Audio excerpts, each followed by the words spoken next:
It was a car accident. Nothing particularly remarkable, but fatal nonetheless. You left behind a wife and 2 children. It was a painless death. The EMTs tried their best to save you, but to no avail. Your body was so utterly shattered, you were better off. Trust me. And that's when you met me. What happened? You asked. Where am I? You died, I said matter-of-factly. No point mincing words. There was a truck, and it was skidding. Yep, I said. I died? Yep, but don't feel bad about it. Everyone dies, I said. You looked around. There was nothingness, just you and me. What is this place? You asked. Is this the afterlife? More or less, I said. Are you God? You asked. Yep, I replied. I'm God. My kids, my wife, you said. What about them? Will they be alright? That's what I like to see, I said. You just died, and your main concern is for your family. And that's good stuff right there. You looked at me with fascination. To you, I didn't look like God. I just looked like some man. Some vague authority figure. More like a grammar school teacher than the Almighty. Don't worry, I said. They'll be fine. Your kids will remember you as perfect in every way. And they didn't have time to grow contempt of you. Your wife will cry on the outside, but will secretly be relieved. To be fair, your marriage was falling apart. If it's any consolation, she'll feel very guilty for feeling relieved. Oh, you said. So, what happens now? Do I go to heaven or hell or something? Neither, I said. You'll be reincarnated. Ah, you said. So the Hindus were right. All religions are right in their own way, I said. Walk with me. You followed along as we strolled in the void. Where are we going? Nowhere in particular, I said. It's just nice to walk while we talk. So what's the point then? You asked. When I get reborn, I'll just be a blank slate, right? A baby. So all my experiences and everything I did in this life won't matter. Not so, I said. You have within you all the knowledge and experiences of all your past lives. You just don't remember them right now. I stopped walking and took you by the shoulders.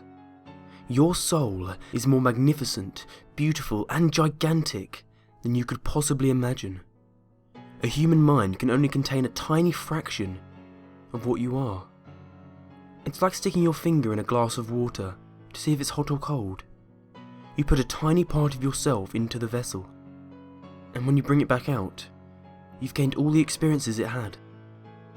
You've been a human for the last 34 years, so you haven't stretched out yet and felt the rest of your immense consciousness.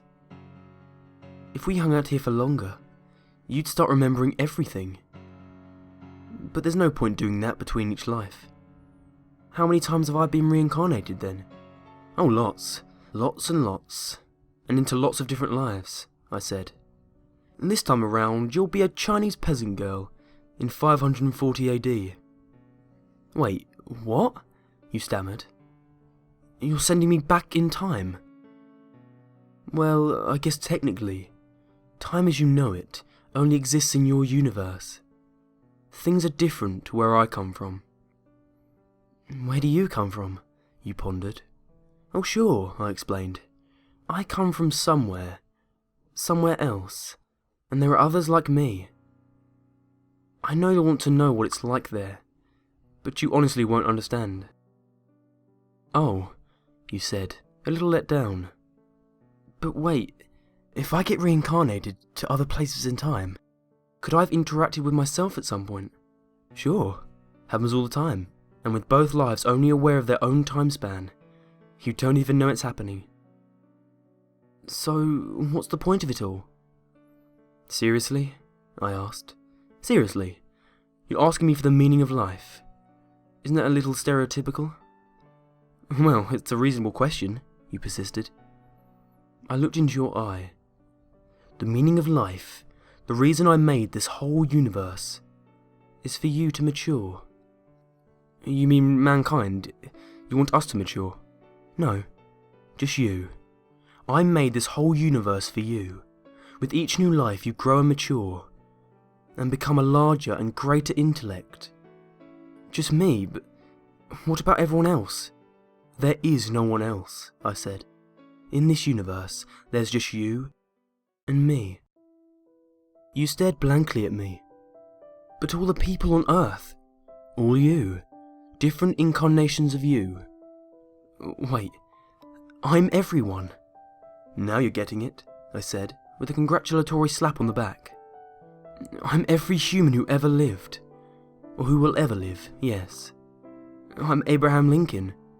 And you're John Wilkes Booth too, I added. I'm Hitler, you said, appalled. And you're the millions he killed. I'm Jesus, and you're everyone who followed him. You fell silent.